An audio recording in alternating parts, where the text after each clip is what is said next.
नमस्कार। आज हम रिवेट जॉइंट का क्वेश्चन देखेंगे। तो आइए देखते हैं। Design a rivet joint to connect two plate 14 mm thick power driven rivet may be used for making connection. हमें दिया हुआ है कि जो हमारा रिवेट जॉइंट है वो दो प्लेट को यूज़ करके बना है, जो कि क्या है 14 mm थिक है, और उसमें जो हम लोग रिवेट कनेक्ट करेंगे वो पावर ड्रिवन है। और एज्यूम करना है Fy की वैल्यू 250 न्यूटन पर mm²। Fy क्या होता है हमारा? Yield stress. तो इस क्वेश्चन में ये स्पेसिफाई नहीं किया गया है कि हमारा जॉइंट किस तरीके का है, लैप जॉइंट है या पट जॉइंट है।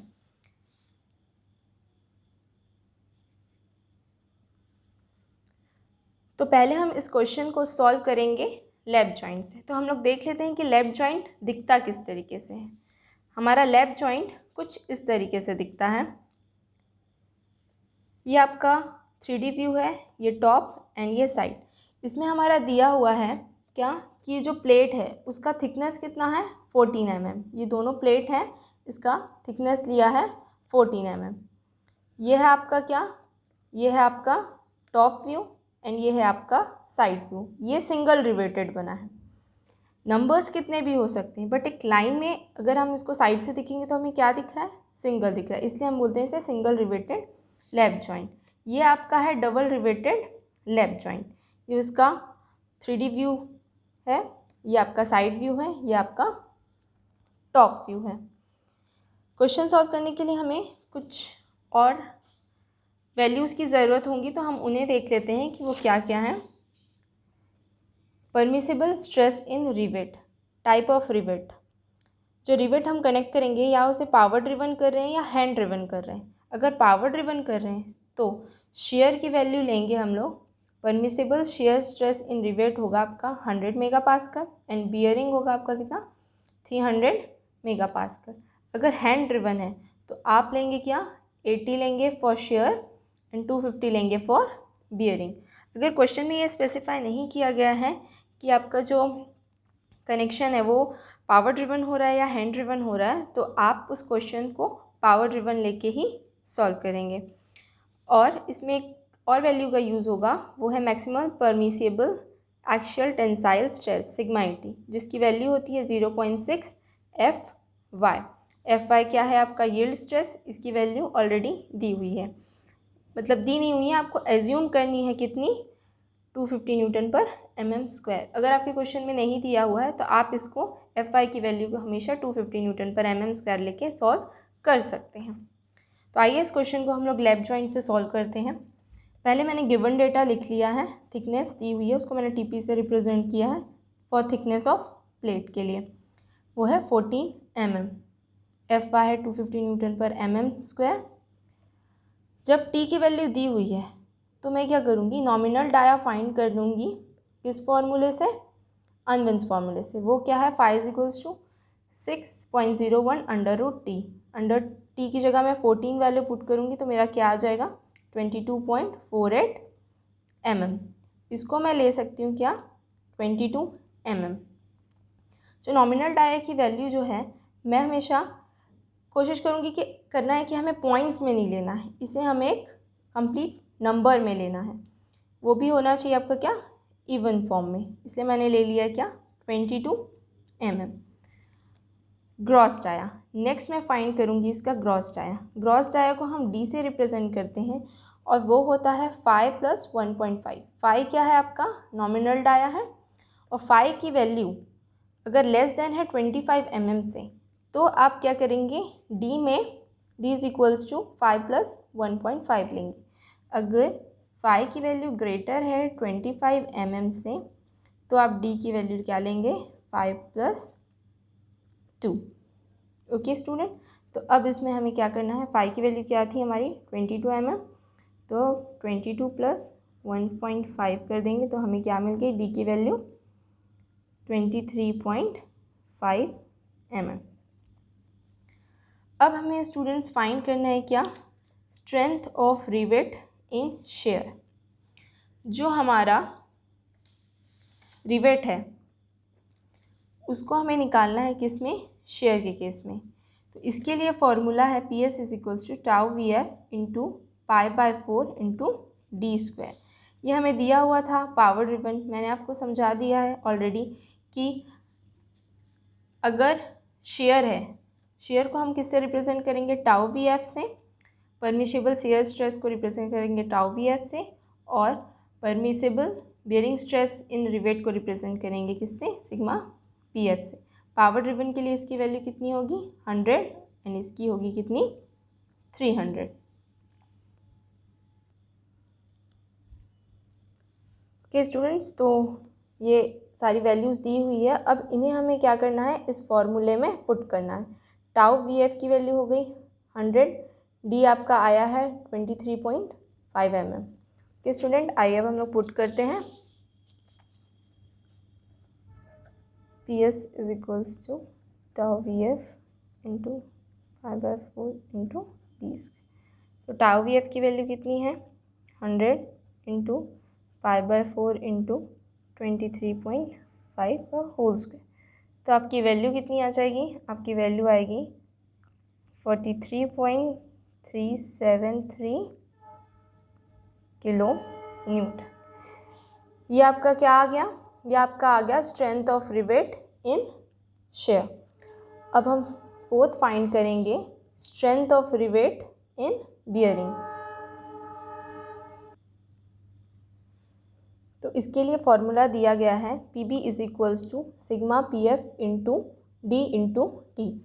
सिग्मा पी एफ की वैल्यू कितनी है आपकी 300, डी आपका कितना आया था 23.5 and T thickness of plate दिया हुआ है कितना 40। तब इसको जब आप सॉल्व करेंगे तो आपका आंसर आएगा 98.7 किलो न्यूटन। नेक्स्ट आपको फाइंड करना है स्ट्रेंथ ऑफ रिवेट पर पिच लेंथ। इसकी वैल्यू हमारी आती है किससे, strength of rivet in share, जो कि ये है, strength of rivet in bearing, जो कि ये है। इन दोनों को कंपेयर करने से, इन दोनों में से जिसकी वैल्यू छोटी होगी वही वैल्यू होगी किसकी, स्ट्रेंथ ऑफ रिवेट पर पिच लेंथ। तो हम सबसे स्मॉलेस्ट वैल्यू किसकी है, strength of rivet in share की, तो वो क्या हो जाएगा 43.373 किलो न्यूटन। देखिए, अब जो हमें रिवेट जॉइंट बनाना है, कनेक्ट करना है, तो हमें क्या चाहिए, उसके लिए बेस्ट डिज़ाइन चाहिए। तो बेस्ट डिज़ाइन के लिए हम रिवेट को कितने पिच लेंथ में लगाएंगे, हमें वो फाइंड करना है फॉर बेस्ट डिज़ाइन। तो उसको फाइंड करने के लिए हम लोग पहले क्या करेंगे, जो स्ट्रेंथ ऑफ रिवेट है पर पिच लेंथ उसको इक्वल्स टू ले लेंगे किसके, strength of plate in tearing पर पिच लेंथ। जो आपकी ये वैल्यू है वो क्या है, ये है 43.373 किलो न्यूटन। तो आप इसको यहाँ लिख दीजिए 43.373। ओके, ये किसके इक्वल है, strength of plate in tearing पर पिच लेंथ। तो जो फॉर्मूला है वो स्ट्रेंथ ऑफ प्लेट, ये प्लेट के लिए निकाल रहे हैं, जो ऊपर हमने दोनों निकाले थे ये रिवेट के लिए था, और ये जो हमारा है वो प्लेट के लिए। तो इसके लिए हमारा फॉर्मूला है P minus D into T into sigma A T. Okay student, sigma A T मैंने आपको इसकी वैल्यू बताई थी, वो क्या होती है 0.6 FY। जो आपका P है यही है क्या आपका पिच लेंथ, आपका P क्या है, पिच लेंथ। आपको यही वैल्यू फाइंड करनी है। तो इसमें सारी वैल्यूज़ पुट कर दीजिए। ये तो क्या हो गया आपका 43.373। P की वैल्यू आपको नहीं पता है, इसको एज इट इज़ रहने दीजिए। D है आपका क्या 23.5, T की वैल्यू है 14, सिग्मा ए टी 0.6 इंटू 250। इसको सॉल्व करने से हमारी P की वैल्यू आ जाएगी कितनी 44.15 mm। पिच लेंथ को आप ले लीजिए एक कंप्लीट नंबर में, ये आपका डेसिमल के फॉर्म में दिया है तो इसको मैंने अप्रॉक्सीमेटली 45 mm दे दिया है। ठीक है स्टूडेंट, अब ये हमें पिच लेंथ मिल गया क्या, हमने जो सॉल्व किया था इस गिवन डेटा के सॉरी, ये जो डेटा हमने निकाला था इसके अकॉर्डिंग हमें पिच की वैल्यू मिल गई। अब हम फाइंड करेंगे क्या, मिनिमम पिच लेंथ। तो मिनिमम पिच लेंथ निकालने के लिए हमारा फॉर्मूला होता है, मतलब हमें मिनिमम कितना पिच प्रोवाइड करना है रिवेट कनेक्शन में, उसकी वैल्यू होती है 2.5 इंटू 5। 2.5 इंटू 5। 5 क्या था आपका, नॉमिनल डाया। नॉमिनल डाया कितना आया था आपका 22 mm। इसको सॉल्व कर लीजिए तो पिच की वैल्यू कितनी आ गई 55 mm। अब देखिए आपने इससे जब सॉल्व किया तो पिच की वैल्यू कितनी आई 45 mm, और मिनिमम पिच हमें कितना, पिच लेंथ कितना आ रहा है P = 55 mm। तो ये वैल्यू क्या है, इससे छोटी है, और मिनिमम हमें इतना वैल्यू तो प्रोवाइड करना ही है।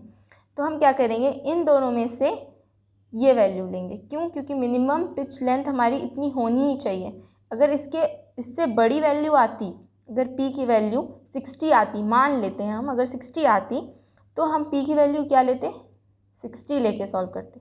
बट यहाँ पे हमें इतना प्रोवाइड करना ही है, पर और इसकी वैल्यू क्या आ रही है, इससे छोटी आ रही है, इसलिए हम लोग P की वैल्यू क्या लेंगे 55 mm लेंगे। तो आइए आगे सॉल्व करते हैं। अब हमें निकालना है next strength of plate in tearing, क्योंकि हमने P की वैल्यू निकाल ली है, वो क्या है हमारी आई है 55 mm मिनिमम पिच। तो अब हम लोग इस वैल्यू को पुट करके स्ट्रेंथ ऑफ प्लेट क्या होगा टियरिंग में वो निकाल लेते। तो ये हो गया आपका 55 माइनस 23.5 इंटू 14 इंटू 150। ये आपका 150 कैसे आया, सिग्मा 80 को 0.6 इंटू 250 करेंगे तो हमारी वैल्यू आती कितनी 150। इसको सॉल्व करने से हमारा आंसर आएगा 66.15 किलो न्यूटन। ओके स्टूडेंट्स, ये हमारा क्या हो गया, strength of plate in tearing. Strength of rivet in share क्या था, आपकी वैल्यू ये थी। Strength of rivet in bearing की वैल्यू क्या थी, वो आपकी 98.7 किलो न्यूटन थी। Strength of plate in tearing क्या थी 66.15 किलो न्यूटन। अब इन तीनों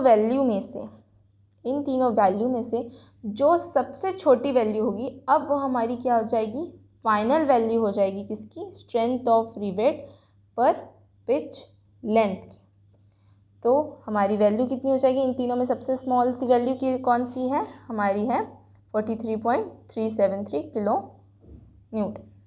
43.373 किलो न्यूटन। ये स्टूडेंट, अब फाइनल हमारी स्ट्रेंथ ऑफ रिवेट पर पिच लेंथ क्या हो गया, इतना हो गया। अब निकालेंगे हम लोग strength of solid plate. P की वैल्यू कितनी थी 55, T हमारा है 14, और ये आपका सिग्मा 80 हो गया 150। इसको सॉल्व करने से हमारा वैल्यू आएगा 115.5 किलो न्यूटन। जो हमारा सॉलिड प्लेट है उसका स्ट्रेंथ इतना है, ठीक है। और स्ट्रेंथ ऑफ रिवेट पर पिच लेंथ, हर एक पिच लेंथ में हमारा जो स्ट्रेंथ है रिवेट का वो इतना है। तो अब हमें निकालनी है क्या, उस रिवेट कनेक्शन की जो कि हम लोग किससे कर रहे हैं, लैप जॉइंट के थ्रू, उसकी एफिशिएंसी क्या होगी। तो इसकी एफिशिएंसी के लिए फॉर्मूला क्या है हमारा, स्ट्रेंथ ऑफ रिवेट पर pitch length upon strength of solid plate. तो इसको अपन सॉल्व करते हैं।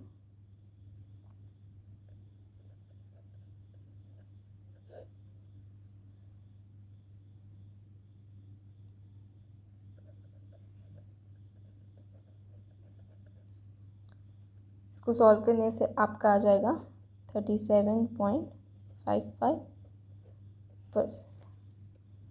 इसको परसेंट में कन्वर्ट करने के लिए इसको जो आपने सॉल्व किया है इसको मल्टीप्लाई कर दीजिएगा 100 से, तो आपका परसेंट में ये आंसर आ जाएगा।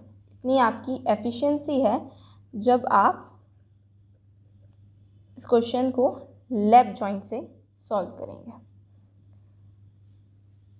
Thank you students.